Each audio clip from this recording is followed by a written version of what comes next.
Price the lord. Good news ಶುಭ ವಾರ್ತೆಗೆ ನಿಮ್ಮೆಲ್ಲರನ್ನು ಕೂಡ ಸ್ವಾಗತಿಸುವವನಾಗಿದ್ದೇನೆ. ಈ ದಿನದ ವಾಕ್ಯ ಭಾಗಕ್ಕಾಗಿ ಧರ್ಮೋಪದೇಶ ಕಾಂಡ 31ನೇ ಅಧ್ಯಾಯ 8ನೇ ವಚನವನ್ನ ನಾವು ನೋಡ್ತಾ ಇದ್ದೇವೆ. ಯೆಹೋವನು ತಾನೇ ನಿಮ್ಮ ಮುಂದುಗಡೆ ಹೋಗುವನು, ಆತನೇ ನಿಮ್ಮ ಸಂಗಡ ಇರುವನು, ನಿನ್ನನ್ನು ಅಪಜಯಕ್ಕೆ ಗುರಿಪಡಿಸದೆ ಇಲ್ಲ, ಕೈ ಬಿಡುವುದಿಲ್ಲ, ಅಂಜಬೇಡ, ಧೈರ್ಯದಿಂದಿರು ಎಂದು ಹೇಳಿದನು. ಪ್ರಿಯರೇ, ವಾಕ್ಯದಲ್ಲಿ ನಾವು ನೋಡುವಾಗ ಮೋಶೆಯ ನಂತರ ಜವಾಬ್ದಾರಿಯನ್ನ ದೇವರು ಯೆಹೋಶುವನಿಗೆ ಕೊಟ್ಟನು.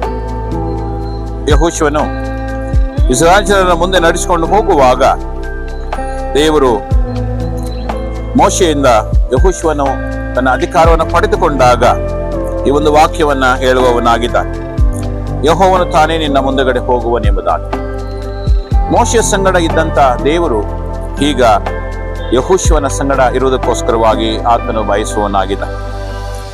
ಆ ವಾಕ್ಯ ಹೇಳುವ ಹಾಗೆ ಆತನೇ ನಿನ್ನ ಸಂಗಡ ಇರುವನು, ನಿನ್ನನ್ನು ಅಪಜಯಕ್ಕೆ ಗುರಿಪಡಿಸುವುದಿಲ್ಲ, ಕೈ ಬಿಡುವುದಿಲ್ಲ ಎಂಬುದಾಗಿ. ಮೋಶೆಯ ಸಂಗಡ ಇದ್ದಂತ ದೇವರು ಈಗ ಯೆಹೋಶುವನ ಸಂಗಡ ಇದ್ದುಕೊಂಡು ಯೆಹೋಶುವನನ್ನ ಮುಂದೆ ನಡೆಸಿಕೊಂಡು ಹೋಗುವವನಾಗಿದ್ದ. ಸೊ ಯಾವ ರೀತಿ ಯೆಹೋಶುವನ ಪುಸ್ತಕ 1ನೇ ಅಧ್ಯಾಯದಲ್ಲಿ ಹೇಳುವ ಹಾಗೆ, ನಾನು ಮೋಶೆಯ ಸಂಗಡ ಇದ್ದ ಹಾಗೆ ನಿನ್ನ ಸಂಗಡ ಕೂಡ ಇರುತ್ತೇನೆ ಎಂಬುದಾಗಿ ಹೇಳಿದ ಹಾಗೆ ದೇವರು ನಮ್ಮ ಎಲ್ಲರ ಸಂಗಡ ಇರುವವನಾಗಿದ್ದಾನೆ, ನಮ್ಮನ್ನ ಮುಂದೆ ನಡೆಸುವವನಾಗಿದ್ದಾನೆ.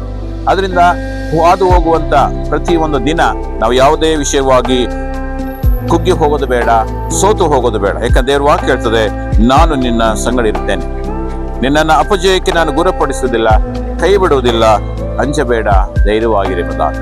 ಸೊ ದೇವರು ನಮ್ಮನ್ನು ಉತ್ತೇಜಿಸಿ ಈ ಒಂದು ದಿನದಲ್ಲಿ ನಮ್ಮನ್ನು ನಡೆಸುವವನಾಗಿದ್ದಾನೆ. ನಾವು ಯಾವುದೇ ವಿಷಯಕ್ಕೂ ಭಯಪಡೋದು ಬೇಡ, ದೇವರು ನಮ್ಮ ಸಂಗಡ ಇದ್ದಾನೆ ಎಂಬ ಒಂದು ನಂಬಿಕೆಯೊಂದಿಗೆ ನಾವು ಮುಂದೆ ಹೋಗೋಣ. ದೇವರು ತಾನೇ ಈ ಒಂದು ವಾಕ್ಯದ ಮೂಲಕವಾಗಿ ಆಶೀರ್ವದಿಸಲಿ. ಪ್ರಾರ್ಥನೆ ಮಾಡಿಕೊಳ್ಳೋಣ.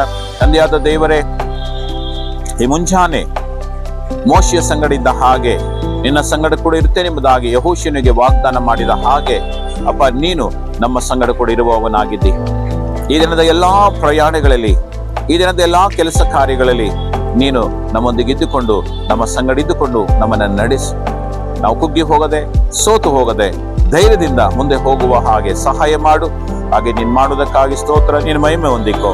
ಯೇಸು ನಾಮದಲ್ಲಿ ಪ್ರಾರ್ಥಿಸ್ತೇವೆ ನಮ್ಮ ತಂದೆಯಾದ ದೇವರೇ, amen. God bless you. Praise the lord.